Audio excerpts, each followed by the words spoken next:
Posso pedir para ficarmos de pé? O Senhor nos diz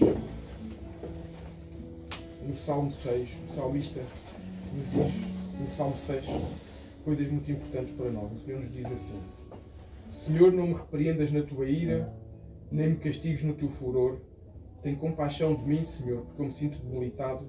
Sara-me, Senhor, porque os meus ossos estão abalados. Também a minha alma está profundamente perturbada. Mas tu, Senhor, até quando? Volta-te, Senhor, e livra a minha alma. Salva-me por tua graça. Pois na morte não há recordação de ti no sepulcro. Quem te dará louvor? Estou cansado de tanto gemer. Todas as noites faço nadar o meu leito de minhas lágrimas do alago. Meus olhos de mágoa se acham amortecidos. Envelhecem por causa de todos os meus adversários. Apartai-vos de mim, todos os que praticais iniquidade, porque o Senhor ouviu a voz do meu lamento. O Senhor ouviu a minha súplica. O Senhor acolhe a minha oração. Envergonhem-se e sejam sobremodo perturbados todos os meus inimigos. Retirem-se de súbito, cobertos de vexame. Senhor, nós nos entregamos nas tuas mãos nesta hora, Senhor, com a convicção e com a certeza que és um Deus justo e fiel, que és um Deus que cuida dos seus filhos e és um Deus que cuida do seu povo.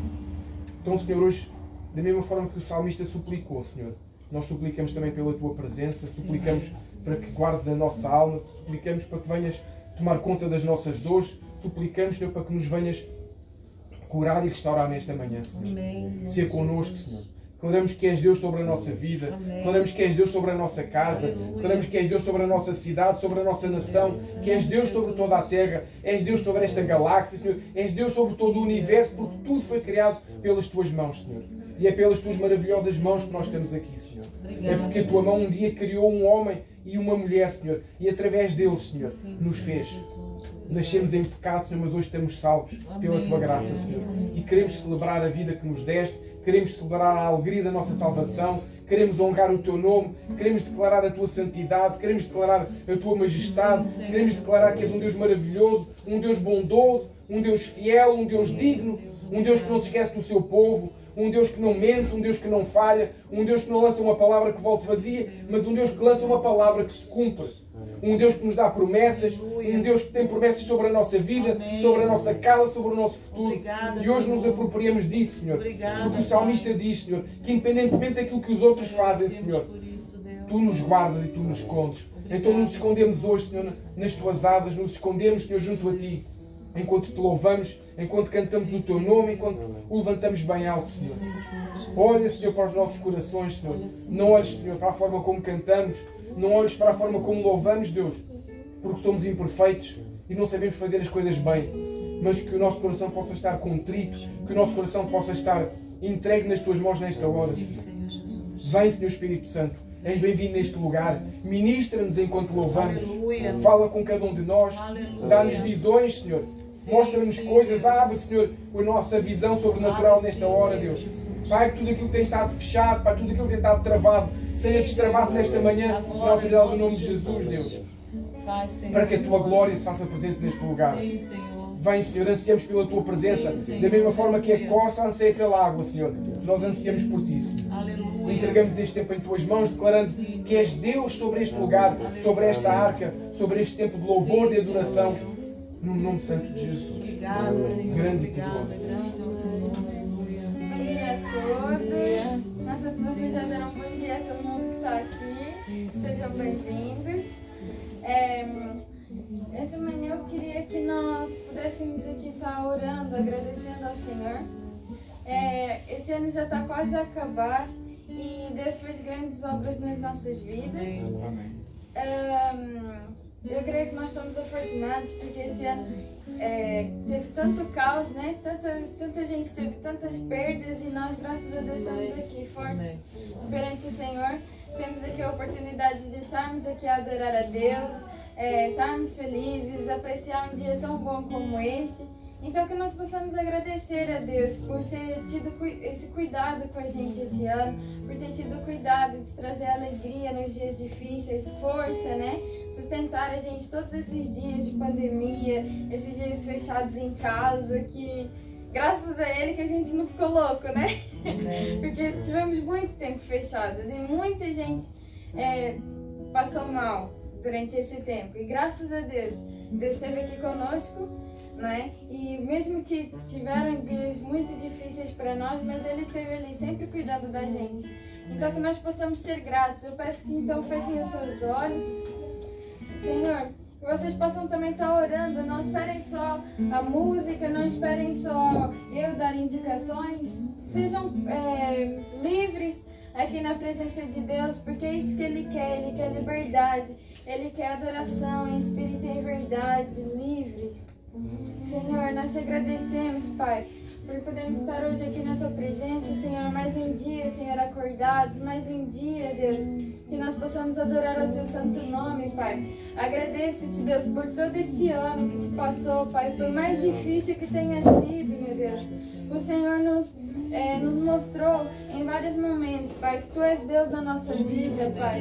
Em vários momentos, Pai, nós podemos apreciar, Senhor, os Teus milagres, Senhor, as Tuas obras, meu Deus. Graças a Ti, Pai, hoje estamos aqui. Nada de mal nos aconteceu, Senhor. Nada de mal vai atrapalhar, Senhor, a nossa caminhada contigo, meu Deus. Eu agradeço, Pai, porque o Senhor tem cuidado da gente, o Senhor tem olhado por nós, meu Deus. E o Senhor todos os dias fala conosco, tenha cuidado conosco, meu Deus. Muito obrigada, Pai. Nós declaramos, Senhor, quão bem-vindo és aqui, Senhor, porque Tu és o convidado principal neste lugar, Senhor.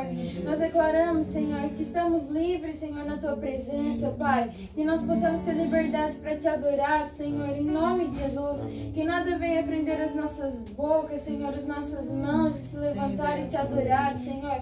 Eu oro, Pai, que o Senhor possa mesmo trazer, Pai, essa gratidão aos nossos corações, meu Deus. E que nós possamos declarar isso hoje, Pai, com alegria, Senhor, e liberdade, meu Deus, em nome de Jesus.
Você não se esqueceu, você existe, você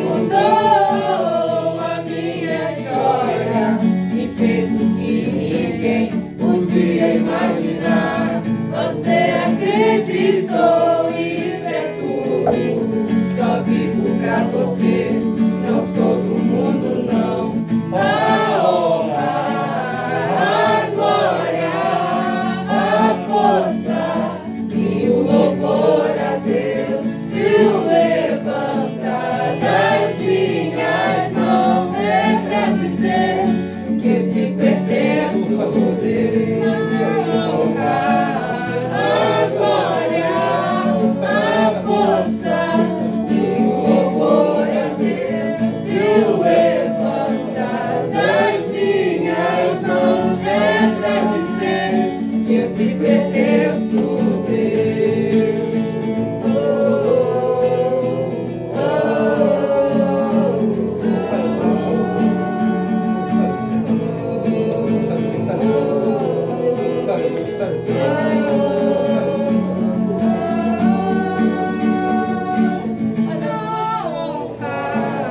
A glória, a força e o louvor a Deus.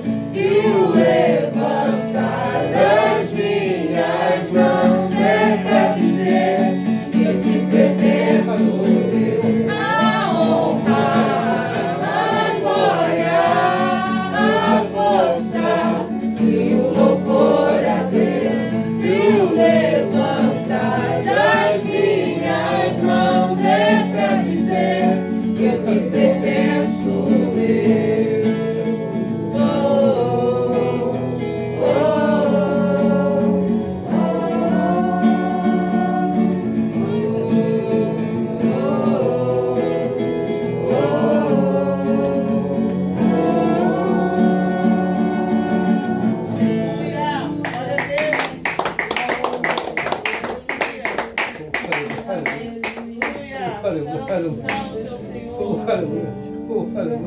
Amém.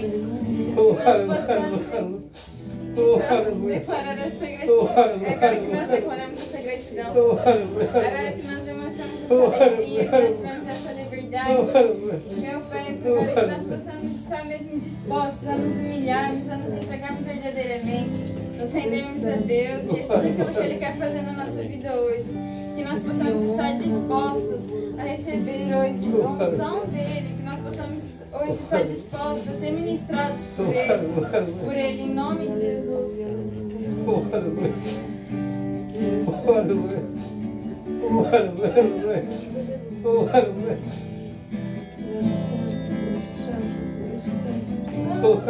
Nesse lugar, Tu és real.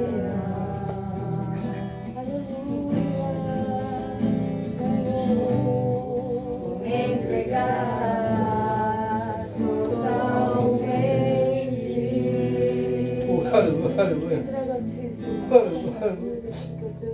Teu toque abriu os olhos do meu coração. Eu posso enxergar e entender.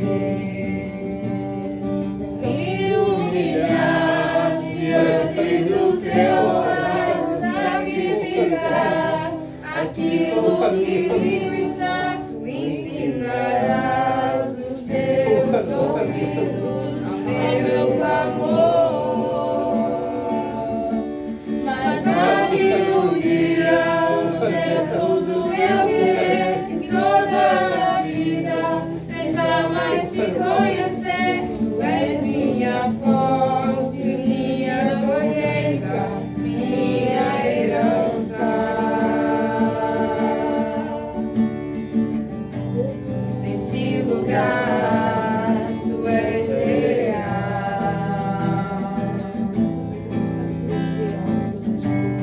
Vou me entregar totalmente.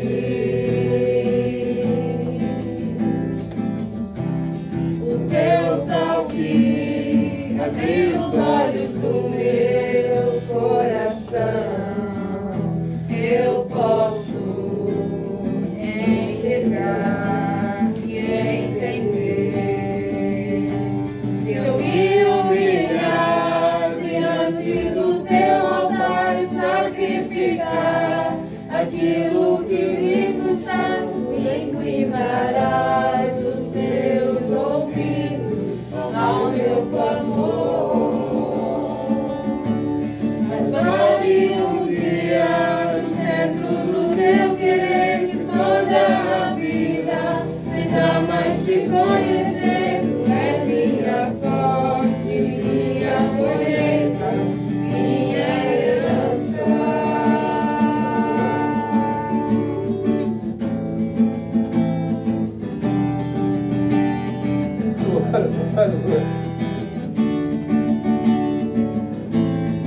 A minha fonte é o teu amor, minha colheita é o teu amor, minha herança é o teu amor.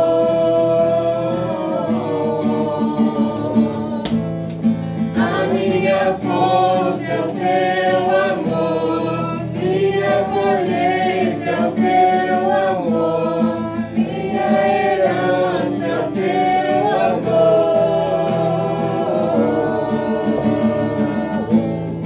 A minha fonte é o teu amor, minha colheita é o teu amor, minha herança é o teu amor.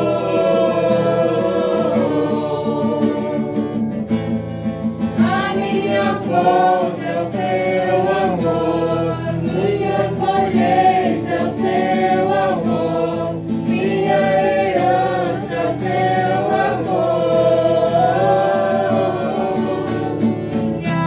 Diante do teu altar e sacrificar aquilo que me custar, inclinarás os teus ouvidos ao meu clamor. Mas vale um dia no centro do teu querer, toda a vida seja mais te conhecer. Tu és minha fonte, minha colheita, minha herança. Se me humilhar diante do teu altar e sacrificar aquilo que me custar, inclinarás os teus ouvidos ao meu clamor. Mas vale um dia no centro do teu querer, toda a vida seja mais te conhecer. Tu és minha fonte, minha colheita, minha herança.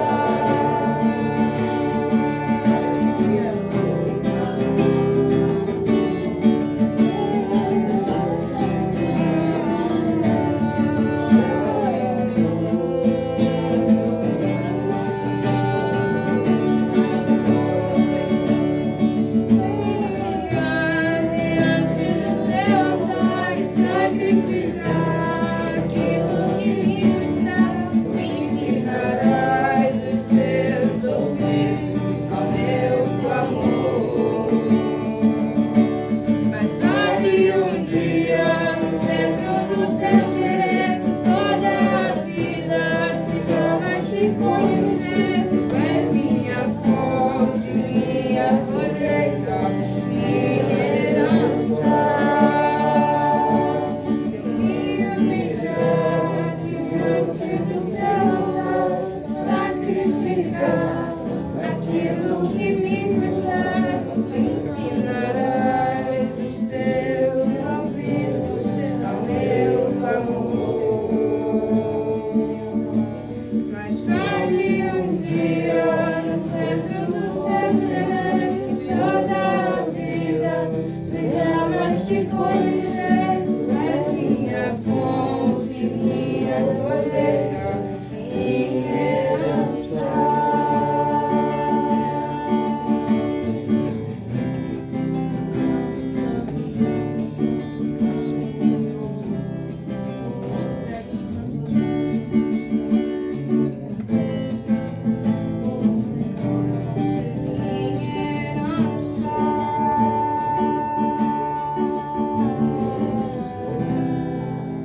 Deus, em toda a grandeza dele, ele ainda se importa com a nossa adoração, ele se importa com a nossa rendição, ele se importa com nós abrimos a nossa boca e declararmos o quanto Ele é santo, o quanto Ele é maravilhoso. Ele se importa com a nossa gratidão. Deus, Ele é tão perfeito e Ele é tão bom que Ele nos ama tanto, que Ele dá tanto ouvidos a nós. Ele quer saber tudo aquilo que nós precisamos, mesmo Ele sabendo. Ele espera que nós oremos e peçamos as coisas certas, as coisas que Ele já sabe que nós precisamos, mas Ele quer ouvir da nossa boca aquilo que nós precisamos. Ele é tão perfeito que Ele não é como muitas vezes temos nós, seres humanos, falhas na comunicação, em que nós só falamos ou a outra pessoa só fala e não ouve. Não, Ele é um Deus que ouve, mas também é um Deus que fala, e Ele fala nos tempos certos, nos momentos certos. Ele vem, fala e ministra aos nossos corações. Então que nós possamos ser mesmo gratos a Deus, que nós possamos mesmo nos render e reconhecer quão digno Ele é, o quão grandioso Ele é, aquele que morreu no nosso lugar por nós, aquele que nos deu o direito à salvação, à graça. Que nós possamos ser gratos a esse Deus e que nós possamos declarar o quão bom Ele é.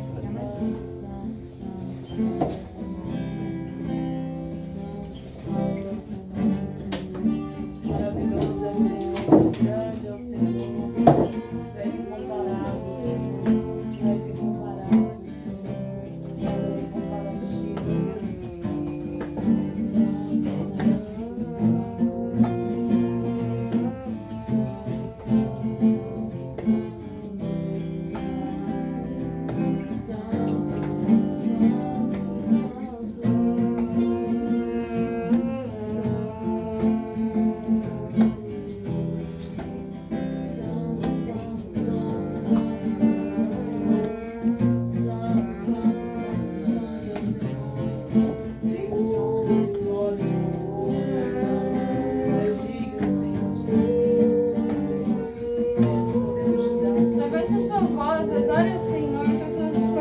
Com as suas palavras, diga a Ele palavras de gratidão, palavras de adoração, quanto Ele é santo, Maravilhoso, Rei poderoso, santo, santo, santo, santo, Senhor. Diga Cordeiro que foi morto, santo, santo Ele é. Um novo cântico ao que se acertar sobre o trono do céu. Santo, santo, santo, Deus Todo-Poderoso, que era e há de vir. Com a criação cantando louvores ao Rei dos Reis. És tudo para mim e eu te adorarei.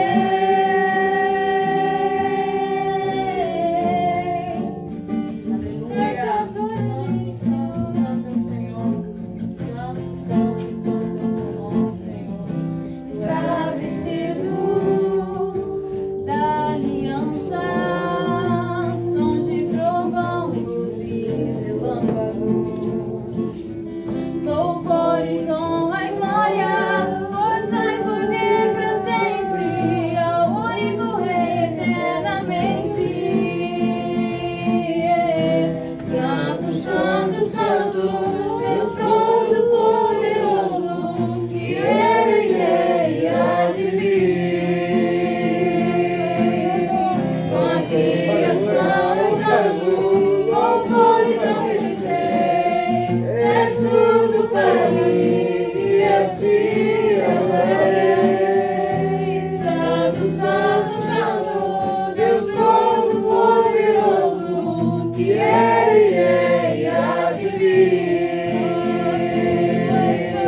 Com a criação eu canto louvores ao Rei dos Reis. És tudo para mim e eu te adorarei.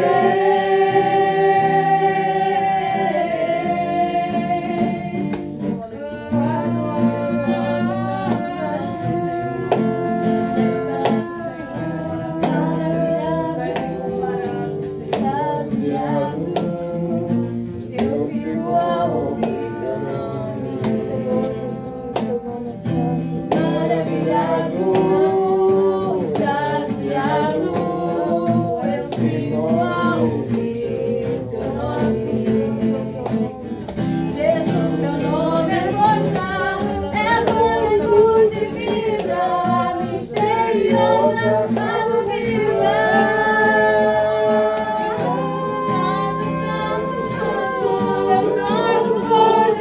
poderoso, que é e há de vir.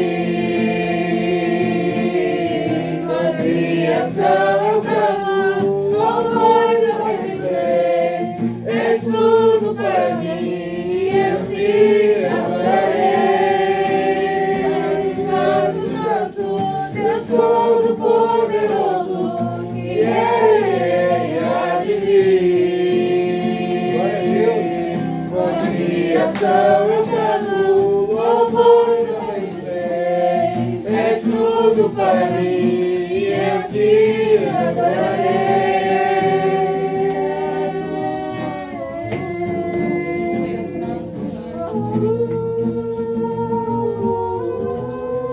Vamos declarar novamente, quanto ele é santo. Santo, santo, santo é o teu nome, Jesus. Aleluia, Senhor. Jesus te glória, Senhor. Toda criação proclama o teu nome.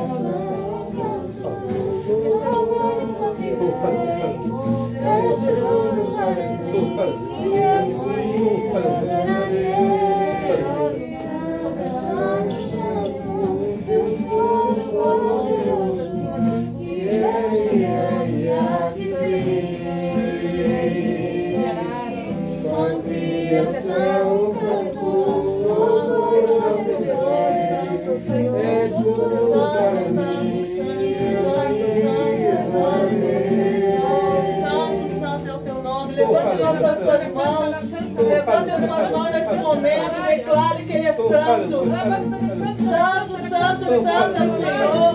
Declare a santidade do Senhor neste lugar. Oh, de toda a tua força, de todo o coração. Adore o Senhor, porque Ele é santo. Ele é santo e Ele está aqui. Oh, santo é o teu nome, Senhor. Oh, te adoramos, Senhor. Oh, declarando que tu és bem-vindo neste lugar. Oh, tu és santo, Senhor. Oh, tu és aquele que é, aquele que há de vir. Oh, com toda a tua força. Olha o Senhor nesta hora. Declara a sua majestade. Declara a sua grandeza. Oh, Rabassori, Kerabaxera, Bassurianda, Larás. Ele é santo. Ele é aquele que morreu no teu lugar naquela cruz. Ele é aquele que amou-te de uma tal forma que hoje nós estamos aqui e podemos ter liberdade de entrar na sua presença. Ah, Senhor, obrigada por aquele sacrifício na cruz por nós. Obrigada, Senhor, porque Tu nos amaste tanto, Senhor, e Tu nos deu Tua vida, Senhor, em nosso lugar. E hoje nós podemos declarar que Tu és santo. Oh, obrigada, Senhor. Obrigada, Senhor, porque Tu nos libertaste da morte. Obrigada, Senhor, porque Tu nos libertaste do pecado. Obrigada, Senhor, porque Tu nos fortalece, nos sustenta. Obrigada, Senhor, porque Teu amor é a causa de nós não sermos consumidos, Senhor. Oh, declaramos em uma só voz que Tu és santo, que Tu és santo. Declaramos que Tu és santo. Oh, santo, santo, santo. Oh, declaramos que Tu és santo. Oh, aleluia. Oh, rendemos a Ti, Senhor. Que é e há de vir. Com a criação eu canto, louvores ao Rei dos Reis. És tudo para mim e eu te adorarei. Deus Todo-Poderoso, que é e há de vir. Com a criação eu canto, louvores ao Rei dos Reis. És tudo para mim e eu te adorarei. Deus Todo-Poderoso, que é e há de vir. Com a criação eu canto, louvores ao Rei dos Reis. És tudo para mim e eu te adorarei. Santo, santo, Deus Todo-Poderoso, que é e há de vir. Vamos declarar só as nossas vozes agora, sem o violão, que nós possamos ter mesmo força e Aleluia. declarar a santidade do Senhor nessa Sim. manhã. Sim, Tá bem? Senhor, Vamos lá. Santo, santo, santo, Deus Todo-Poderoso.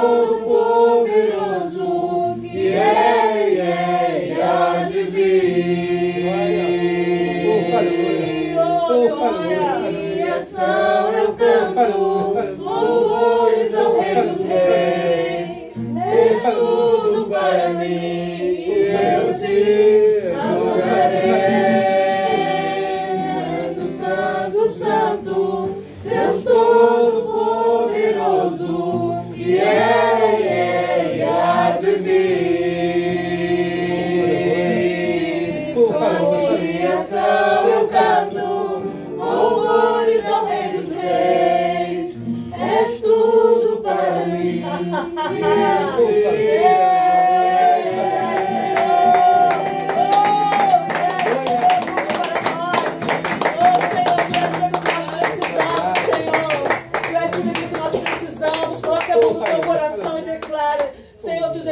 eu preciso, Senhor. Tu és tudo aquilo que eu preciso, Senhor. Tu és tudo aquilo, Senhor, que eu preciso. Oh, eis-nos aqui, Senhor. Declaramos que te amamos. Declaramos que pertencemos a Ti. Declaramos que queremos, Senhor, te adorar, Senhor, por tudo que temos, por tudo que somos. Declaramos que estamos aqui entregues, Senhor, para aquilo que Tu queres fazer em nós, Senhor, nesta manhã.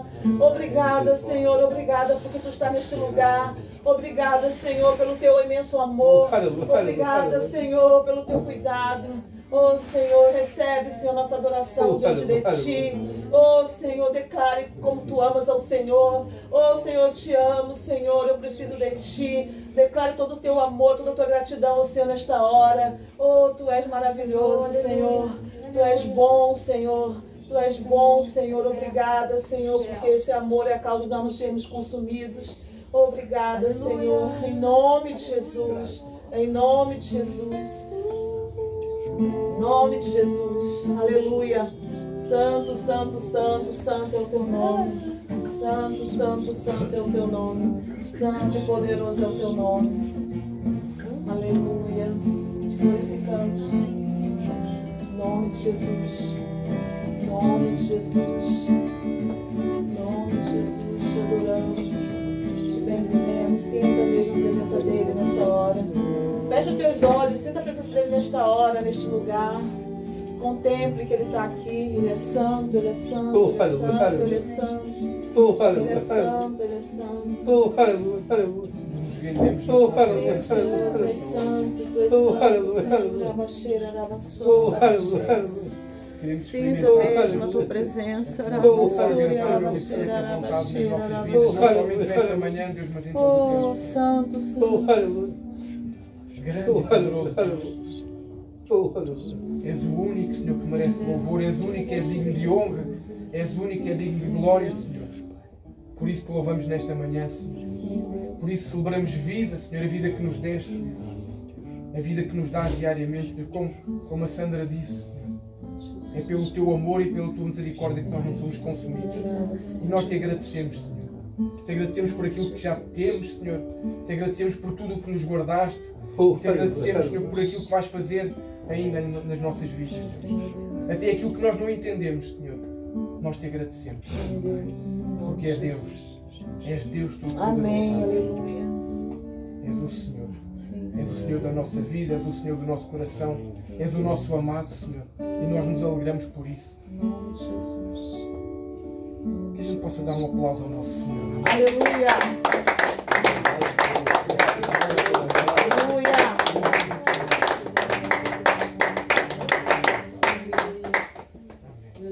Podemos tomar os nossos lugares, amém?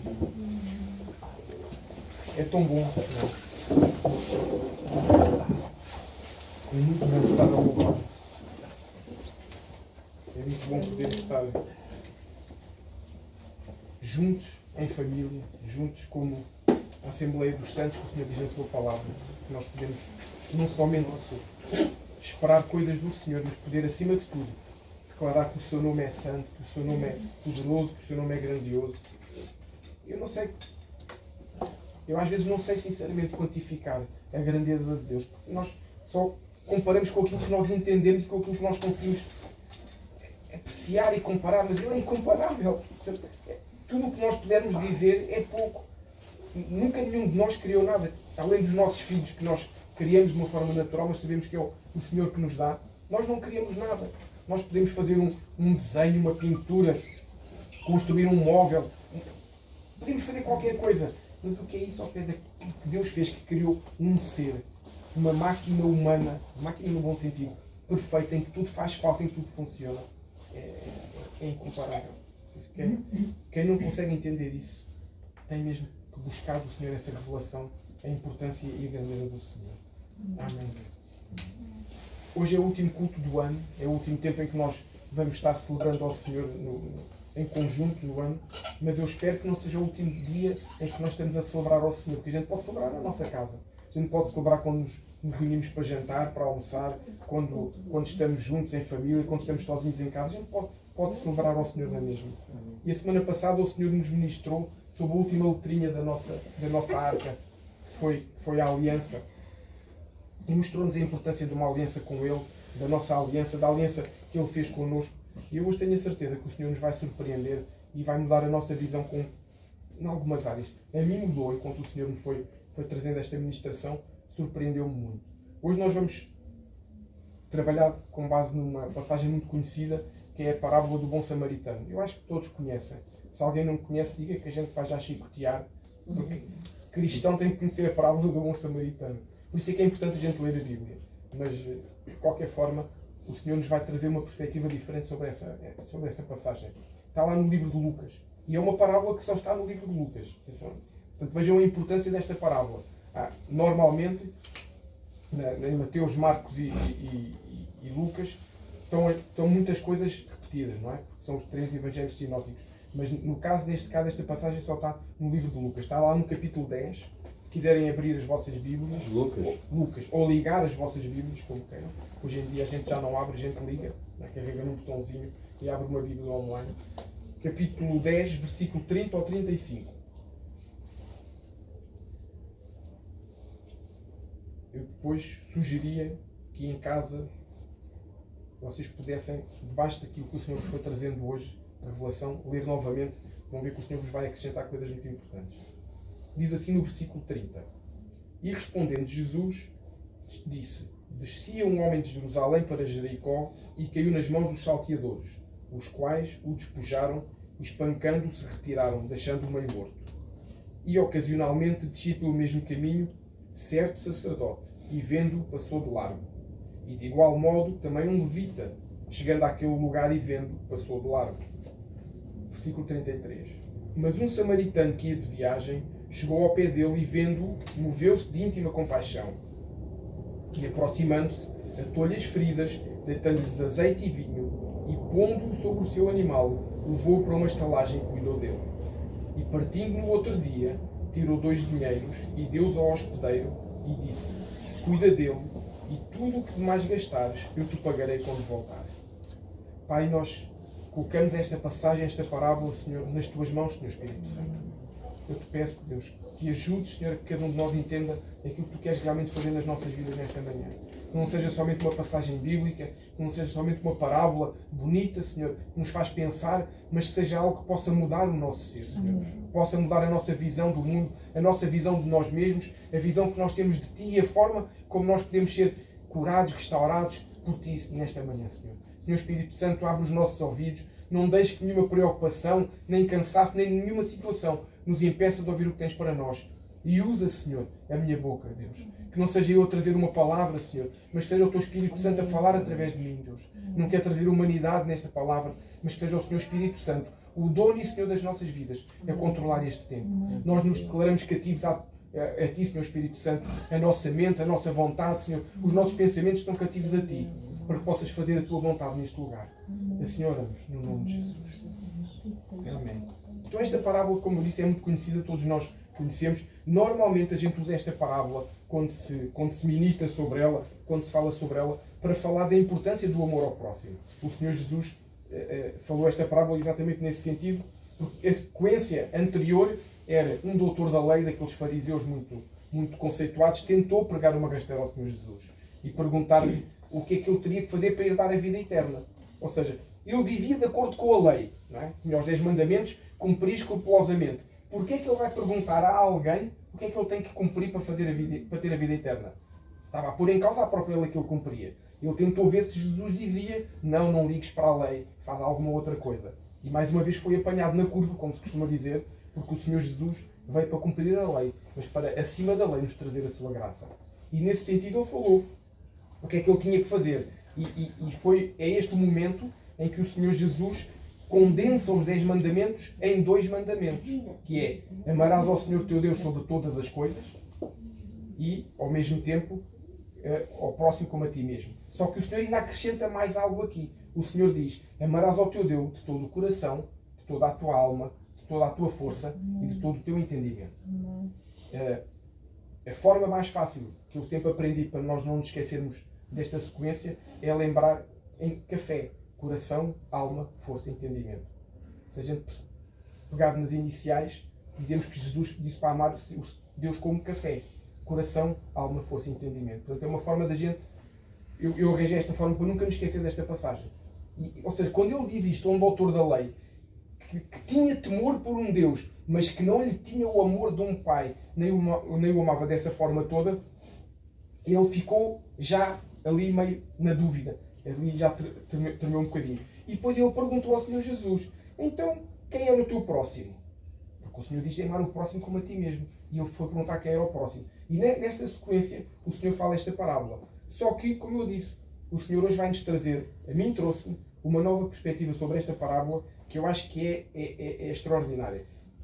Eu sei que pode ser difícil de acreditar, mas eu vou-vos dizer uma coisa. Esta parábola faz um resumo do que é a Bíblia. Se nós virmos isto com os olhos especiais que o Senhor Espírito Santo nos vai trazer nesta manhã. Que o Senhor nos possa dar essa capacidade de entender. Vou começar já pelo versículo 30. No versículo 30, o Senhor Jesus fala de um homem. Não especifica o homem. E a Bíblia é um livro que normalmente é muito detalhista. Fala das coisas. Quando fala de alguém, dá um nome. Não diz coisas no vácuo. São poucas as personagens que entram na Bíblia que não têm um nome ou que não é dado um nome. E quando isso acontece é uma razão. Ou a pessoa não tem relevância e só está ali a fazer figurante, por assim dizer, ou é algo muito mais lato. Então, quando aqui neste versículo 30 ele fala de um homem que não especifica, nós podemos entender simbolicamente que o Senhor está a falar da humanidade. Está a falar de todos nós que podíamos estar ali. Não é um homem específico, mas qualquer um de nós está ali. Poderia estar ali. E quando ele refere nesse versículo 30 que o homem descia de Jerusalém para Jericó, geograficamente também é verdade. Porque Jerusalém é uma cidade que fica geograficamente mais alto, num ponto mais alto, e Jericó num ponto mais baixo. Se a gente olhar para o mapa de Israel, percebemos isso. Jerusalém está ali e Jericó está aqui. Mas não é só nesse sentido que ele fala isso. É que na Bíblia, Jerusalém tem um significado muito claro. É considerado como um lugar de bênçãos. É considerado como a cidade do grande rei. Já ouviram com certeza muitas vezes falar sobre isso. Jerusalém. Por isso é que o mundo anda revoltado, porque se quer mudar as embaixadas para Jerusalém, em vez de ser o lugar onde estão hoje. Porque o mundo cristão, que está com algum entendimento, está a querer dar a importância que Jerusalém tem. Porque é a cidade do grande rei. É a forma de honrar Deus, porque é isso que o povo judeu entende. Jerusalém é uma cidade muito mais importante do que Tel Aviv. Tel Aviv pode ser a cidade dos negócios, mas Jerusalém é a cidade do grande rei. E já nesta altura era assim. E Jericó, não. Jerusalém, cidade do grande rei, e Jericó na Bíblia é conhecido como uma cidade de maldição. Não como uma cidade de bênção. Uma cidade que dizem que cheirava mal. Uma cidade que dizem que assim que se chegava lá perto, sentia-se um odor diferente, um cheiro diferente. Que é o cheiro da maldição. O próprio Josué, ainda no outro dia nós estávamos a falar sobre isso. Estávamos a falar sobre isso, não foi? Já não sei com quem é que estávamos a falar aqui na cozinha sobre essa palavra de Josué. Josué declarou, está em Josué 6:26, ele disse após a conquista de Jericó: naquele tempo Josué os conjurou dizendo: maldito diante do Senhor seja o homem que se levantar e reedificar esta cidade de Jericó. Sobre o seu primogênito a fundará e sobre o seu filho mais novo lhe porá as portas. Ou seja, a maldição que Josué lançou debaixo de uma direção de Deus sobre aquela cidade foi: quem aqui quiser construir alguma coisa, quando começar, vai morrer o seu primogênito, e quando terminar de construir, vai morrer o seu filho mais novo. Isso foi uma maldição que um homem de Deus lançou, porque aquela é uma cidade maldita. E a verdade é que em 1 Reis, no capítulo 16, no versículo 34, há um homem chamado Hiel de Betel que reconstruiu essa cidade. E o seu filho mais velho, Abirão, morreu quando ele começou a construir, e o seu filho mais novo, Segub, morreu quando ele terminou de reconstruir a cidade. Portanto, vemos que Jericó, cidade de maldição. Jerusalém, cidade de bênção. Então, não temos dúvidas nenhumas agora que a Bíblia não fala somente de uma cidade que geograficamente estava mais alta para uma cidade que geograficamente estava mais baixa. Fala de uma cidade onde havia bênção e onde havia maldição. Então, se o homem vinha de uma cidade de bênção para uma cidade de maldição, o tal homem que não tinha um nome específico, o que é que nós podemos aqui ver simbolicamente? Isto simboliza a trajetória de declínio da humanidade. A humanidade veio da bênção para a maldição. A humanidade veio da bênção, que era o jardim do Éden, para a maldição em que nos tornamos. Porque o pecado entrou naquele jardim. Aquele jardim perfeito, onde havia tudo, onde o homem vivia em comunhão com o homem, onde o homem vivia com bênção, onde o homem não tinha que trabalhar. O único trabalho era dar nome aos animais. É trabalhoso, mas não é muito trabalhoso. Não. Quer dizer, dá trabalho, mas não custa. Mas é diferente do que depois ter que passar a suar para ganhar. Passar a ter os abrolhos e as dores para poder ganhar a sua vida. Portanto, o homem saiu de uma posição de bênção no Jardim do Éden, para quando saiu do Jardim do Éden e foi para o mundo, ter esse lugar de maldição. O homem escolheu o pecado. Quando o homem escolheu desobedecer a Deus e comer do fruto da árvore do conhecimento do bem e do mal, o homem escolheu não ter Deus na sua vida. Mais uma vez, a gente já falámos no outro dia, ele foi enganado pela serpente, é verdade, mas foi uma escolha. E a nossa vida é feita de escolhas. E deixem-me dizer-vos, só há duas coisas que nós não escolhemos na nossa vida. Uma é o momento em que nascemos e a outra é o momento em que morremos. Até aquele que se atira da ponta acha que escolheu, mas não escolheu. O resto são tudo escolhas nossas. Quem dá a vida é Deus, quem permite que a vida vá é o Senhor. Tudo o resto são escolhas nossas. Portanto, quando a gente diz, eu não tive hipótese, eu fui obrigado a roubar ou fui obrigado a não sei o quê, não fomos, foi uma escolha nossa. Portanto, quando a gente decide pecar, quando a gente decide enganar, quando a gente decide mentir, é uma escolha nossa. Como Adão teve essa escolha. E então, quando isso acontece, a gente sai do lugar de bênção e vamos para um lugar de maldição. E é o que aconteceu a este homem. O Senhor Jesus diz na sua palavra que ninguém tira os seus meninos, os seus filhos, do seu colo. E os seus filhos somos nós. O diabo não nos pode arrancar do colo de Jesus. Agora, quando nós saímos do colo para experimentar outras coisas, o diabo aí sim consegue puxar-nos e consegue fazer o que quer. Da mesma forma com este homem. Este homem estava numa cidade de bênção, foi para uma cidade de maldição. E a partir deste momento, o que aconteceu a este homem foi o que aconteceu à humanidade. A humanidade foi roubada. Da mesma forma que este homem foi roubado. A humanidade perdeu a sua posição com Deus, perdeu os privilégios que tinham com Deus. Lembram-se que quando nós começamos a nossa caminhada cristã, as primeiras passagens que nós conhecemos e que ouvimos é que todos pecaram e destituídos estão da glória de Deus. Portanto, perdemos o privilégio de desconectarmos com Deus. Deixamos de ouvir a voz de Deus quando estamos em pecado, quando não conhecemos o Senhor. E hoje é a situação deste homem. Ele saiu de uma posição de bênção para uma posição de maldição e foi roubado, foi assaltado. Eu não sei se vocês alguma vez se sentiram roubados pelo diabo. Eu já me senti muito roubado, muito assaltado em muita coisa. O diabo às vezes rouba-nos o sono, rouba-nos o bem-estar, rouba-nos a alegria, até nos rouba a família, rouba-nos a vida muitas vezes. Não somente a vida espiritual, mas até a vida física, com doenças, com circunstâncias, com situações. E muitas vezes nós não temos culpa. São outras circunstâncias espirituais muito mais complexas. E outras vezes temos nós culpa. Somos nós, um dia, que fizemos algo e que estamos a colher nessa altura. Como este homem, que saiu da cidade de bênção, onde podia estar guardado para essa cidade de maldição. Mas a Bíblia não diz somente que ele foi assaltado. Ele podia ter sido assaltado, tipo como a gente vê hoje em dia, infelizmente, aí por tantos lugares, que a pessoa chega lá e diz, dá-me um relógio, dá-me a carteira, dá-me um telemóvel, dá-me uma bicicleta, dá-me uma moto, e vão embora. Mas a Bíblia não diz isso. A Bíblia diz que ele foi assaltado e foi espancado. Foi deixado meio morto. E eu vou-vos dizer uma coisa que talvez vocês não saibam. O único lugar na Bíblia onde aparece a expressão meio morto é nesta parábola. Não aparece em mais lugar nenhum. Nem naquela passagem muito conhecida daquele jovem que caiu da janela quando Paulo estava a pregar, não diz que ele ficou meio morto. Nem aí. Diz que ele ficou mal, que o levantaram e que o levaram para casa. Meio morto é aqui. Ou seja, se fosse hoje em dia, a gente diria que ele ficou em coma. Aquilo foi tão grande a pancada que ficou em coma. Na altura não havia esse conceito. Havia o conceito de dizer que ficou meio morto. O que é que quer dizer o meio morto para nós? Quer dizer que ele estava num estado tal que sozinho não conseguia fazer nada. Quando nós estamos feridos, a gente ainda, quer dizer, se for o Bruce Willis ou o Schwarzenegger, conseguem tudo, não é? A seguir, para terminar o filme, são os maiores, ficam cheios de força. Mas uma pessoa normal, quando está ferida, arrasta-se, mas meio morto, ninguém faz nada. Então este homem estava num tal estado que não era capaz de fazer nada pela vida dele. E isto, meus queridos, mais uma vez, é a história de como o diabo e os seus demónios atacam a humanidade, nos atacam de tal forma que nós nos afastamos devido ao pecado do Senhor e ficamos incapazes de nos ajudar a nós mesmos. Nenhum de nós foi capaz de se ajudar a si mesmo, nem é capaz de se ajudar a si mesmo. Só o Espírito Santo nos pode ajudar. Só Deus nos pode ajudar. E o Senhor nos diz isso no Salmo 49, no versículo 7 e 8.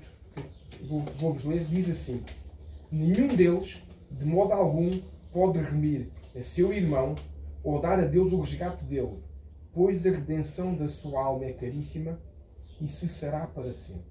Então este salmo já nos diz que ninguém vai poder ajudar ninguém. Este salmo já nos vai preparando para uma coisa que vai acontecer mais à frente. Este salmo nos diz: ninguém pode ajudar ninguém. O pecado de um não pode ser tratado por outra pessoa. Cada um tem que ser capaz de ser ajudado por alguém. Mas nós próprios não nos podemos ajudar nesse sentido. Este homem não era capaz de se ajudar a si mesmo. Mas mais ainda, nem os que passavam o podiam ajudar. Que é o que a palavra diz. Que nenhum é capaz de ajudar a alma do outro. Então o que nós percebemos aqui é algo mais poderoso ainda. Eu não sei se vocês estão a perceber para onde é que isto nos vai levar. Eu acho que alguns já estão a perceber onde é que isto nos vai levar. Um homem que está meio morto, que deixou de se ligar a Deus e que ninguém pode fazer nada por ele. Amém? Então, na simbologia bíblica, porquê é que os primeiros dois homens passaram por ele? O primeiro era um religioso, lembram-se? E o segundo era um levita. Porquê é que não podiam ajudá-lo? Não só pelo que diz aqui no Salmo, mas porque diz lá no versículo 31 e 32 que um descia ocasionalmente pelo mesmo caminho e o outro de igual modo, ou seja, também pelo mesmo caminho, passou àquele lugar e viu o homem e passou-lhe de largo. Então, por outras palavras, eles estavam a vir também numa situação de declínio, quer o religioso, quer o levita. Ou seja, estavam a vir de um lugar de bênção para um lugar de maldição. Ou seja, estavam afastados de Deus, da mesma forma. Portanto, estando afastados de Deus, não podiam ajudar um homem que estava meio morto. É claro que nós, se calhar, sempre fomos ministrados com esta passagem para nos mostrar que as pessoas, até aquelas que deveriam cuidar de nós, por vezes não têm esse amor e não cuidam. Também é verdade, infelizmente. Infelizmente, muitas vezes a Igreja agarra-se a tantos legalismos e tanta religiosidade que não cuida daquilo que precisa. Se calhar é porque muitas vezes a Igreja também está debaixo de algumas situações de declínio e é por isso que não pode cuidar de ninguém. Ou que não tem esse amor para cuidar de ninguém. Mas, na verdade, este homem precisava de ajuda. Mas quem está na mesma situação que ele, mesmo sem estar meio morto, não pode ajudar. É isso que a Bíblia nos está a ensinar aqui. E então, se este homem que está caído simboliza a humanidade, se os outros dois que simbolizam a Igreja, por assim dizer, passam por ele e não o podem ajudar, no versículo 35 nós chegamos a uma figura, a um homem que o ajudou, que é o samaritano. Quem é que acham que o samaritano simboliza? Jesus. O que esta parábola nos diz é que há um homem que pecou, que está em declínio, que está meio morto, que não tem Deus na sua vida, não consegue ligar-se a Deus, que a Igreja e os seus legalismos não o podem ajudar, mas há um Jesus que nos ajuda.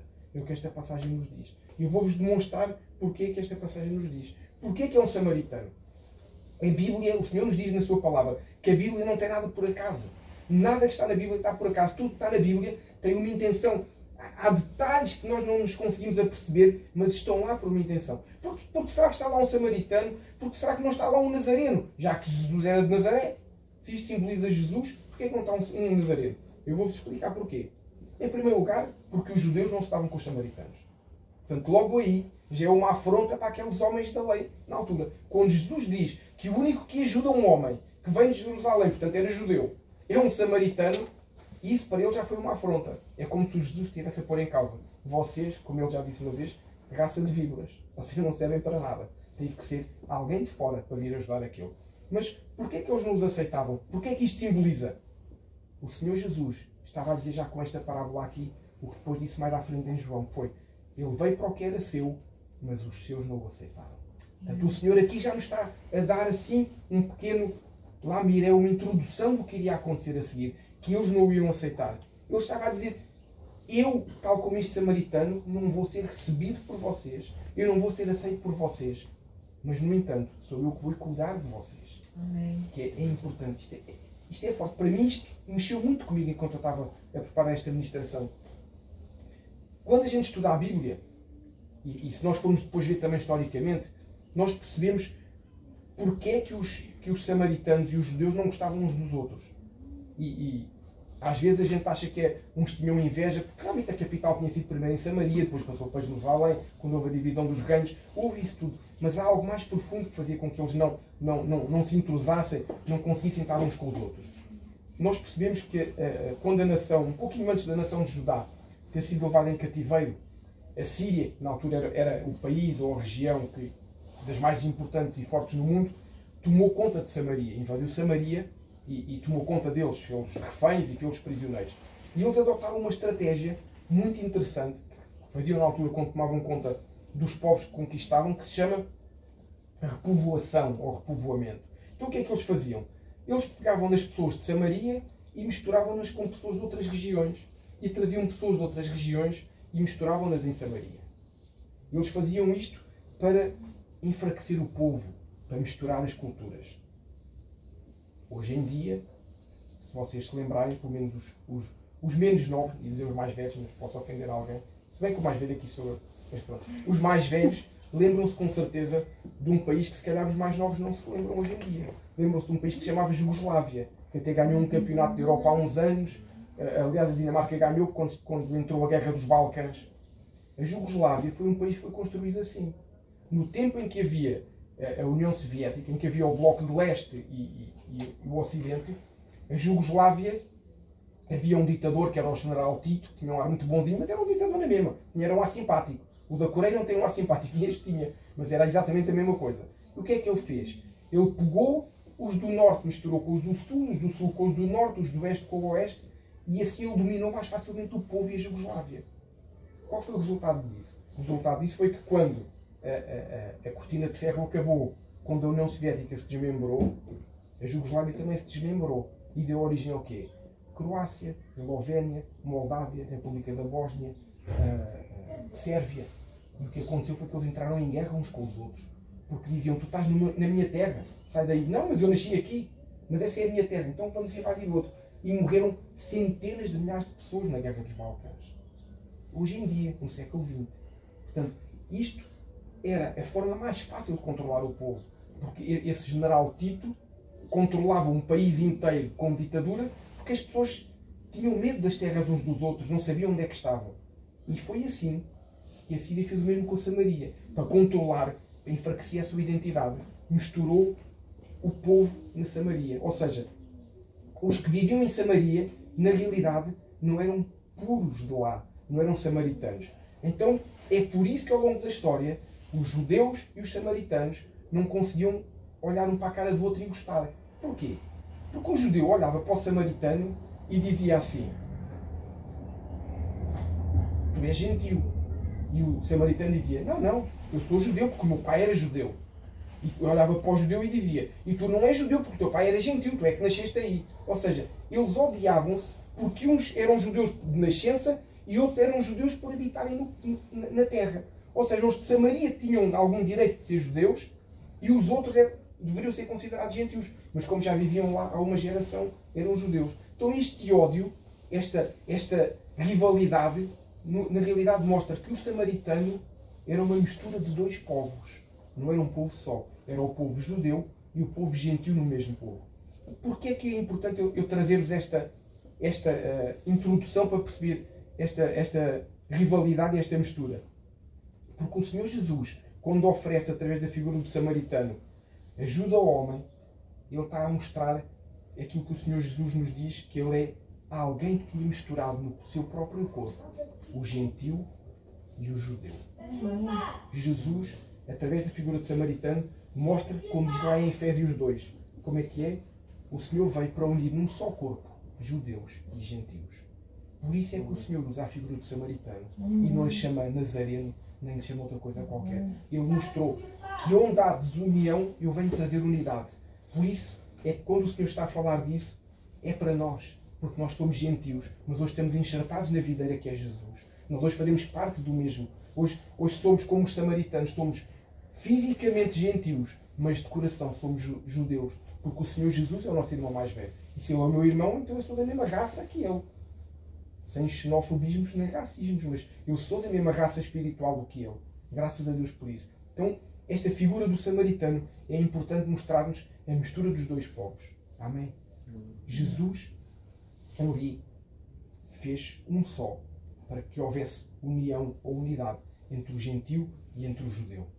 E quando ele usa esta figura de samaritano, ele oferece ajuda ao homem que está meio morto. Não sei se vocês se lembram que ele estava meio morto. Ele não oferece somente ajuda. Vocês lembram-se o que é que ele fez ao homem? Ele tratou as feridas dele. E tratou as feridas dele com o quê? Lembram-se? Azeite e vinho. Azeite e vinho. São símbolos que nós temos na igreja. Azeite e vinho são símbolos que são figuras fortes da redenção. O vinho fala claramente do sangue de Jesus.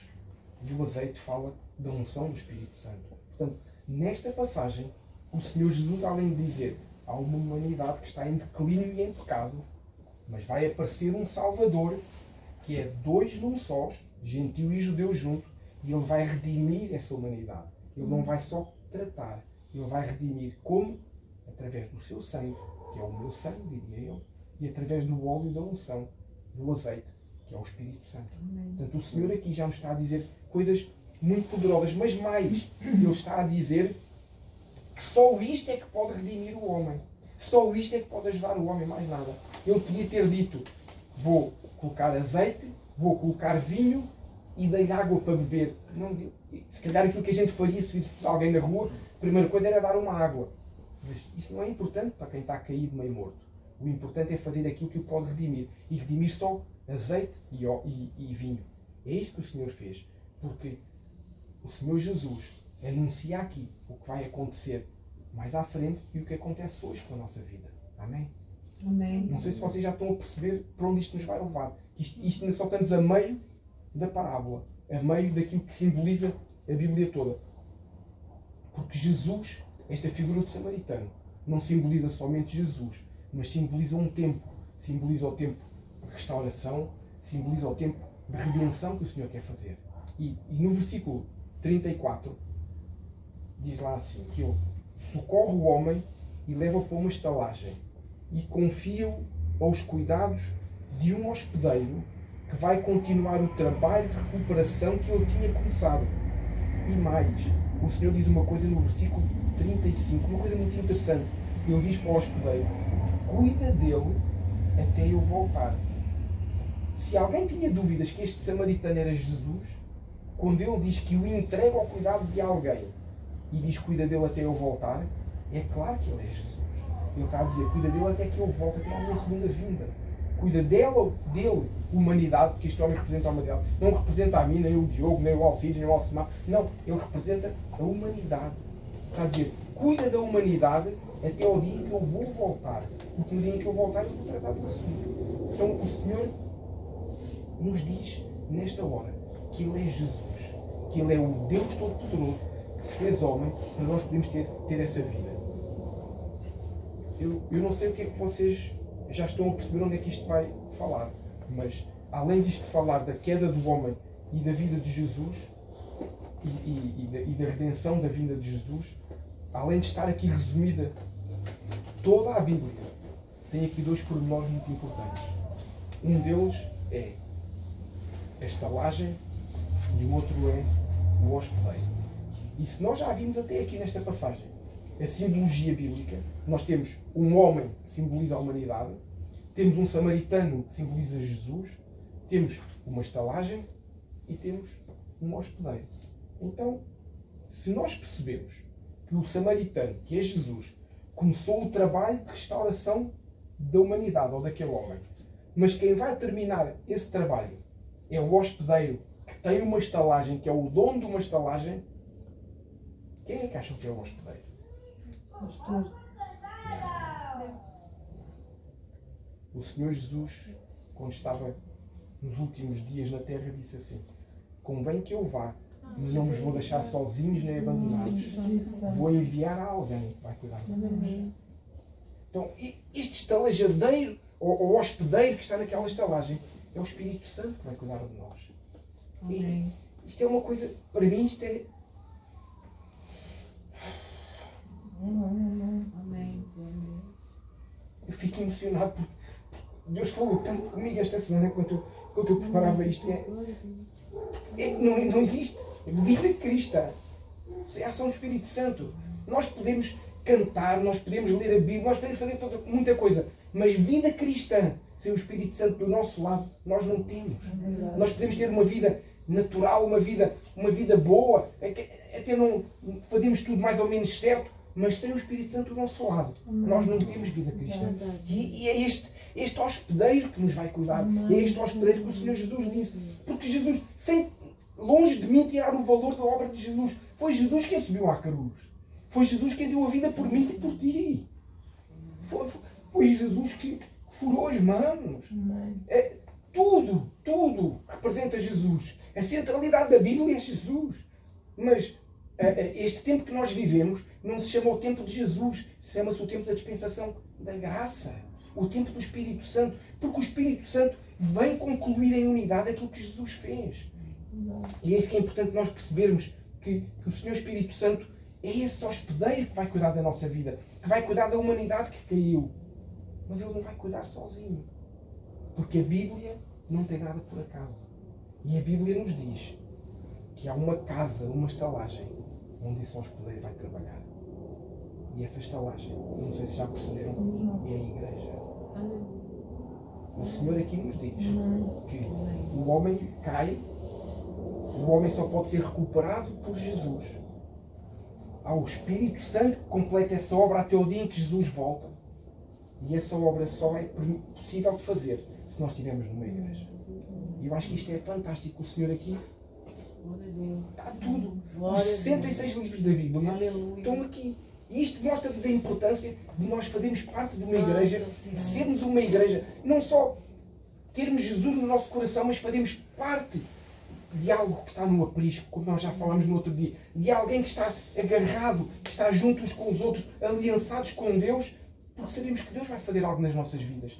E é esta a importância de nós sermos igreja. Porque é na igreja que nós somos restaurados e curados. É claro que o Senhor pode fazer como Ele quiser, onde quiser. A gente pode estar no shopping e vem um anjo e pumba, larumba, e já foi. E aquilo que era impossível aconteceu. Mas é na igreja porque o Senhor nos diz nesta parábola. E Ele primeiro disse para ir dar a vida eterna. O Senhor nos diz tudo aqui. Então que a gente possa entender a importância de estar numa igreja. Uma igreja que cuida, uma igreja que restaura, uma igreja que nos mostra o que é o certo. Eu esta semana vi um post já não sei se foi no Instagram, se foi no Facebook, acho que foi do Daniel Mastral, que ele colocou lá uma frase muito gira e faz todo sentido, que a igreja tem que ser mais hospital e menos tribunal. E infelizmente as igrejas muitas vezes são um tribunal. Não, tu não podes porque isto, tu não entras aqui porque aquilo, tu não sei o quê. Já viram se a gente quando tem um acidente e vai à urgência do hospital e a gente quisesse lá entrar e perguntou: ok, você ia a 130? O limite é 120, já não pode ser tratado. É verdade, a pessoa infringiu a lei. Se fosse a 120, se calhar não tinha tido o acidente. Mas acham que é justo o hospital fazer isso? Não é. Se fôssemos nós, a gente insurgia-se. Porquê é que a gente às vezes faz isso na igreja? Porquê é que a gente às vezes na igreja não temos amor por aquele que vem? Mas se calhar está muito pior que nós. Olha que bom que não chegámos àquele ponto, que bom que o Senhor já nos tratou, que bom que o Senhor já nos restaurou. Mas que a gente tenha um coração para aceitar todos aqueles. O Senhor Jesus nos diz na sua palavra claramente que Ele veio para os que estão doentes, Ele não veio para os que estão bons. Ele veio para estar com os pecadores. Não quer dizer com isto que a gente agora começa a andar com pessoas que não são boas. Mas se nós tivermos que andar, porque isso faz parte da nossa caminhada cristã, pode trazer, não é com a desculpa de irmos para o pecado também, ok? Não é? Como a gente conheceu umas pessoas há uns anos atrás, largos, numa outra igreja onde nós estávamos, que com a desculpa que iam tratar dos pecadores e das pecadoras, iam para a boate à noite e para a discoteca. Não é? É para os alcançar. E alcançaram o quê? Só alcancei os shots, mais nada. Não, isso é treta, por bem uma expressão. Agora, não vou deixar de convidar alguém para vir à minha igreja, não vou deixar de convidar alguém para ir à minha casa se essa pessoa é pecadora. Não, porque o Senhor Jesus, se estivesse no nosso lugar, fazia o mesmo com essa pessoa. E é para isso que o Senhor nos mandou levantar a arca. Porque nós temos duas letrinhas no meio, que são cura e restauração. Porque o Senhor quer uma igreja mais do que um lugar para nós nos reunirmos como amigos. Isso temos as nossas casas. Somos todos amigos, temos de estar uns com os outros, de almoçar, de jantar, de brincar, de conversar. Mas a arca o Senhor levantou para nós podermos construir algo que outros possam ter também. Para nós podermos ter na nossa casa, para outros serem alcançados, um lugar onde nós possamos realmente ter amor pelo perdido. Não é compactuar com os pecados do pecador, mas é ter amor pelo pecador. E este samaritano usou esta parábola. Falou do azeite, falou do vinho, da mesma forma que o Senhor Espírito Santo hoje cuida de nós, através dos símbolos da ceia que nós fazemos. Só que hoje nós somos ainda mais abençoados do que aquele homem que foi assaltado. Porque hoje, além do azeite e do óleo, nós temos uma coisa que é o pão que está ali como símbolo também. Que é a palavra. O pão que é o próprio Jesus, que nos alimenta através da sua palavra. Ou seja, o Senhor hoje nos dá todas as ferramentas para sermos restaurados. É só nós queremos que Ele nos faça isso. Nós temos que deixar que o Espírito Santo cuide de nós. Mas para isso, para deixarmos o hospedeiro fazer o papel dele, só é possível se fizermos duas coisas. São coisas muito simples, mas muito complicadas. Eu sei que pode ser difícil de entender como é que uma coisa simples é complicada. Vou-vos dar um exemplo. Quando a gente vê aqueles truques de ilusionismo, às vezes, no circo, onde quer que seja, aquilo parece super complicado e extraordinário e até pensamos que se calhar há ali alguma coisa sobrenatural. É ou não é? E quando eles mostram o truque, o que é que a gente diz? É tão fácil. É tão fácil que a gente soube a solução. Ou seja, o que é difícil pode ser fácil, mas o que é fácil de fazer pode ser muito difícil. Depende da perspectiva com que nós estamos. Então, quais são as duas coisas que nós temos que fazer para o Senhor Espírito Santo poder restaurar-nos e curar? Temos que fazer as mesmas duas coisas que fazemos quando vamos ao médico. O que é que a gente faz quando vai ao médico? Primeira coisa, não lhe escondemos nada. Então o Senhor queixa-se de quê? Eu não lhe vou dizer. Eu vim cá. Então, mas tem alguma dor no corpo? Nem vou falar do dente. No dente, no braço, na perna, na barriga? Não lhe vou dizer. É o Senhor que descubra. Eu sei que há uma série muito boa que é o Dr. House. Descobre as coisas. Mas a vida real não é aquela série. A gente quando vai ao médico tem que dizer o que é que se queixa. Então queixa-se de quê? Torci o pé. Ok, então vamos ver o que é preciso fazer aí. Portanto, com o Espírito Santo é o mesmo. O que é que eu me queixo? No bom sentido. O que é que eu preciso? Tenho que não lhe esconder aquilo que eu preciso. E a segunda coisa, o que é que o médico a seguir nos faz? Depois de eu dizer, eu tenho aqui uma dor no pé, que torci o pé. O que é que o médico faz? Dá-nos um tratamento. Então nós temos que permitir que o Espírito Santo também nos trate. O Espírito Santo vai nos dar um tratamento. O tratamento pode ser nós mudarmos a nossa forma de falar. O tratamento pode ser nós liberarmos perdão sobre alguém. O tratamento pode ser perdoar alguém. O tratamento pode ser eu passar a deixar de fazer coisas que são erradas aos olhos de Deus. O tratamento pode ser eu deixar aquele pecado de estimação. E agora até dá jeito, não é? Porque com o confinamento a gente pode sair à rua para passear o animal, não é? Portanto, a gente pode pegar no pecadinho, leva o pecado numa trela e vai à rua passear com ele. É um animal de estimação, é o nosso pecado. Há 20 anos está connosco, há 30, há 40. Faz parte do nosso ser. O Espírito Santo quer que a gente também, se calhar, deixemos isso para ser tratados. Aqueles maus hábitos que nós temos, que não fazem mal a ninguém, mas que fazem mal a nós. Não nos permitem ser restaurados nem curados. E este tratamento é feito em 3 níveis. Porque Deus também é uma trindade e nós também somos trinos. Nós temos um espírito, uma alma, melhor, corretamente, como se diz na Bíblia, nós somos um espírito, temos uma alma e habitamos um corpo. Então, estas 3 áreas têm que ser tratadas também. Nós temos que ser tratados e restaurados e curados no espírito, na alma e no corpo. E isso implica estarmos alinhados com a vontade de Deus. Implica deixarmos as nossas vontades para trás, as nossas manias, os nossos hábitos. E implica, principalmente, sermos humildes, se somos orgulhosos, perdoarmos, se não somos capazes de perdoar, receber perdão, se somos demasiado rígidos para receber perdão que temos feito ou mal, amar e ser amados e considerar o nosso próximo superior a nós mesmos. Era a tal frase que o Senhor Jesus disse no início desta parábola. Amar o próximo como a ti mesmo. Se eu amar o próximo como a mim mesmo, é impossível eu não me dar bem com o meu próximo. É impossível eu não sujeitar-me ao meu próximo. E a arca que o Senhor está a levantar tem essa missão.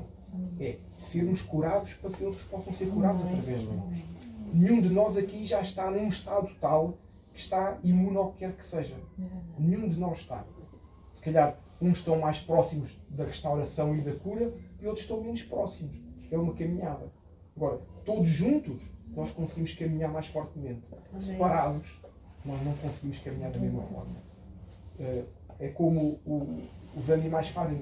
Todos nós já sabemos, por exemplo, quando mudam as estações, as aves, por exemplo, migram. Não é? As aves vão dos sítios que estão a ficar frios para os lugares que estão a ficar mais quentes. E eles vão se revezando, porque eles andam centenas, às vezes milhares de quilómetros que eles voam.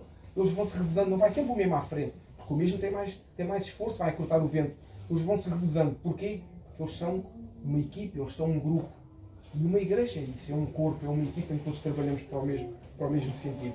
E nós temos que, acima de tudo, como nós temos orado nestes dias que temos gerado o ano 2021, nós temos que dizer ao Senhor aquilo que nós queremos. Nós temos que dizer ao Senhor o que nós precisamos. E não sei se lembram, a gente já ministrámos aqui sobre aquela passagem do Evangelho de Marcos, em que há um cego, não é? O cego Bartimeu, e que o Senhor vai perguntar o que é que ele quer. E que ele diz, eu quero ver. Isto às vezes é difícil. Porque nós achamos que a nossa cura é difícil. E o Senhor hoje nos pergunta o que é que tu precisas para ser curado.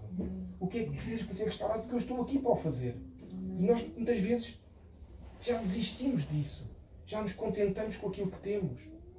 E se calhar nós fomos ensinados, ao longo da nossa caminhada cristã, se calhar nós fomos ensinados que a gente ora uma vez ou oramos duas, porque Deus não é surdo, porque Deus não precisa que a gente esteja sempre a lembrar do mesmo.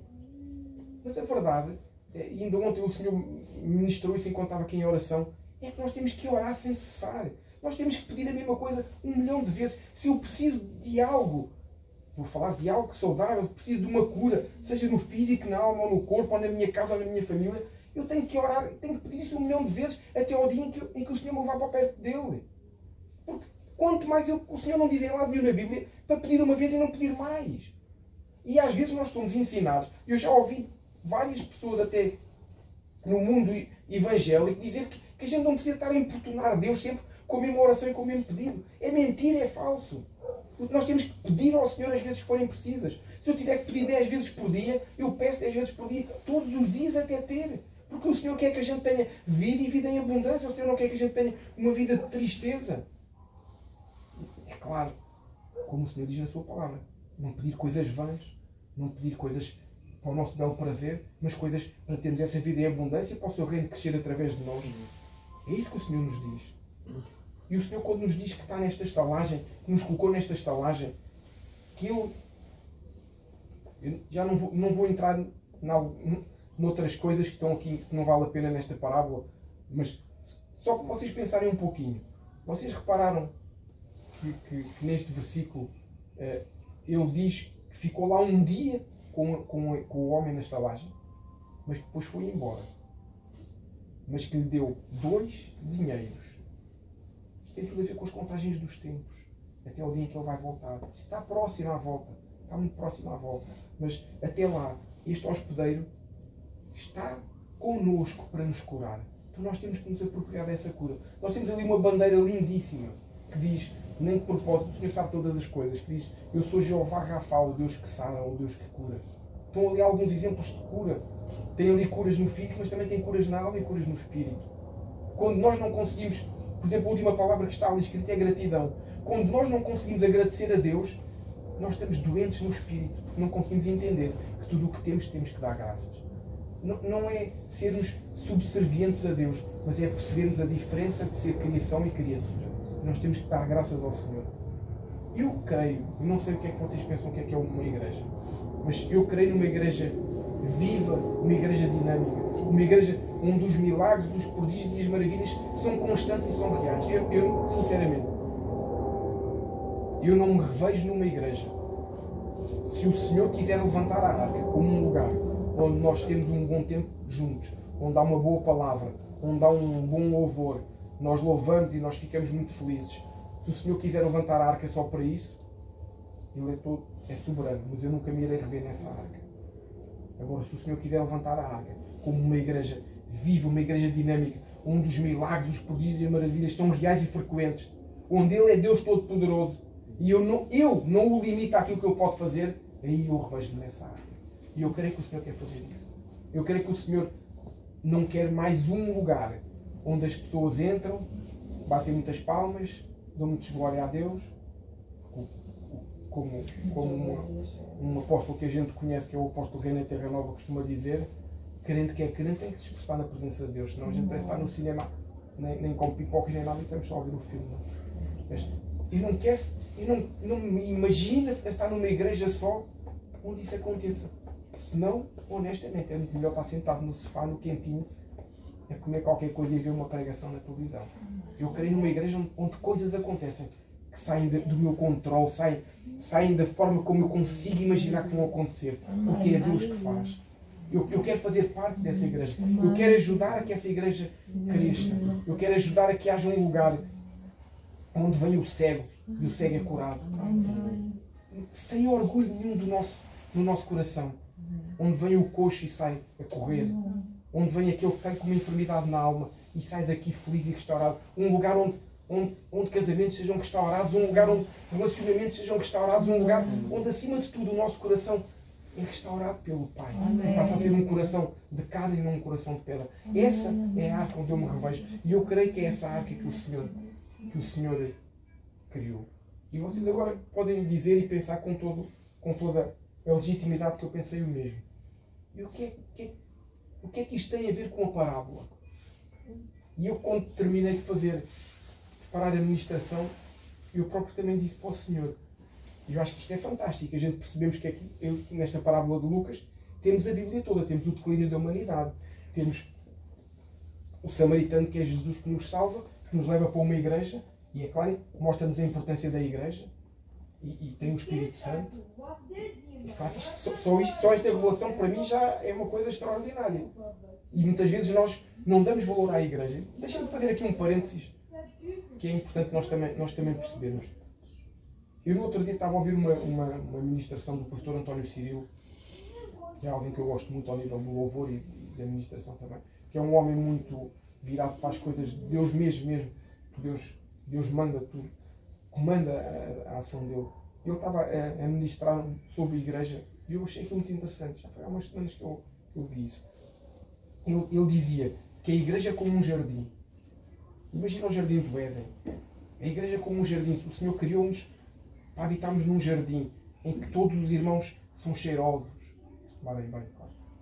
Os irmãos são cheirosos, os irmãos são bonitos, os irmãos são agradáveis. Mas no jardim que há essas flores bonitas também há espinhos. E às vezes há flores que picam e que magoam. E a igreja muitas vezes magoa-nos e tortura-nos e cria-nos traumas para nós não queremos mais estar nessa igreja em que Deus tem algo maravilhoso para nós. Nós não seremos nunca perfeitos e se calhar vamos ter aqui espinhos também. Mas que a gente possa ter o entendimento, que a gente possa ter a maturidade de perceber que não é o espinho do jardim que faz o jardim menos bonito. Não é aquela erva daninha que me pica que faz com que o jardim seja menos bonito. Não é isso que vai fazer com que a igreja não seja esta estalagem que o Senhor criou. Antes, pelo contrário, só nos mostra que há áreas na igreja que têm de ser tratadas e curadas. Mas o Senhor nos quer estar nessa igreja.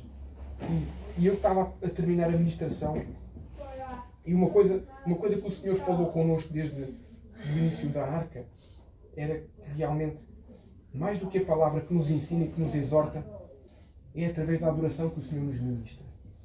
E é através da adoração que vem a cura, é através da adoração que vem a restauração, é através da adoração que nós somos confrontados connosco próprios, é através da adoração quando nós abrimos o nosso coração para o Senhor, que Ele entra, porque o Espírito Santo é um cavalheiro, o Espírito Santo não invade a nossa privacidade. Agora Ele também é assim, tipo, é o Usain Bolt ainda mais rápido. Se a gente dá uma brecha para entrar, já está. Aí Ele também. Se a gente dá a brechazinha no nosso coração, aí Ele já vem e começa a trabalhar e a tratar. E isso, o Senhor nos mostrou que é através da adoração que nós vamos conseguir fazer isso. E vocês têm visto, normalmente nós temos sempre uma música no final para nos atrair mais para Deus, para que a gente possa abrir o nosso coração para o Senhor.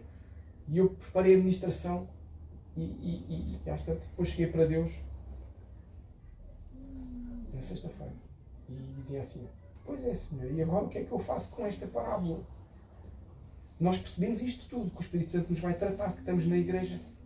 E o que é que isto me vai levar à adoração? E aí o Senhor me mandou ler o resto de Lucas 10. E se vocês quiserem abrir as vossas Bíblias ou não quiserem, eu vou-vos ler o resto de Lucas 10. Que não tem nada a ver com a parábola, mas tem tudo a ver com a parábola. E vocês até podem dizer assim: esta tradução é muito estranha. Deus aqui fez qualquer coisa de estranho, porque isto não faz sentido nenhum. Então nós lemos até ao versículo 37. E depois no versículo 38, não tem nada a ver com o que aconteceu. Diz assim: e aconteceu que, indo eles de caminho, entrou Jesus numa aldeia, e certa mulher, por nome Marta, o recebeu em sua casa. E tinha esta uma irmã chamada Maria, a qual, assentando-se também aos pés de Jesus, ouvia a sua palavra.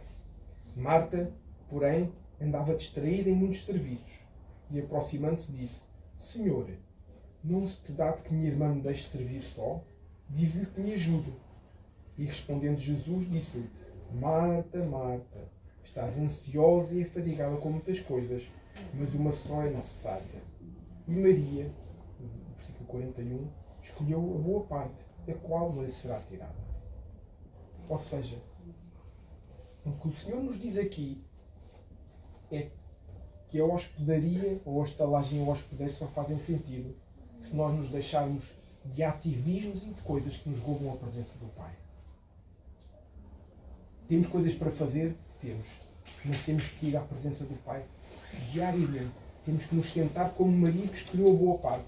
Ou seja, é claro, a gente tem que preparar coisas, temos que trabalhar, temos que fazer tudo isso. Mas tudo com conta, peso e medida. E inclusive na própria igreja. A palavra é importante, as atividades da igreja são importantes. Mas o tempo de adoração, o tempo em que nos sentamos aos pés de Jesus, é o mais importante. Que é aí que Ele vai fazer por nós aquilo que nós não conseguimos fazer até hoje. E aí foi o que o Senhor me disse. Depois de se entender o que é a igreja, depois de se entender o que é o hospedeiro, depois de se entender aquilo que Jesus fez, que hoje nós possamos não ser ministrados pela música, mas sermos ministrados pela adoração que nós vamos dar ao Senhor através da música, que é diferente. Então, o que eu pedia hoje, normalmente eu tenho pedido para nós podermos fechar os nossos olhos e ficarmos na presença de Deus enquanto há uma música que nos ministra. Hoje o Senhor não tem uma música para nos ministrar. O Senhor hoje tem o Espírito Santo e os seus anjos ministradores neste lugar para nos ministrarem cura e restauração à medida que nós formos adorando. Então, que a gente tenha liberdade na casa do Pai,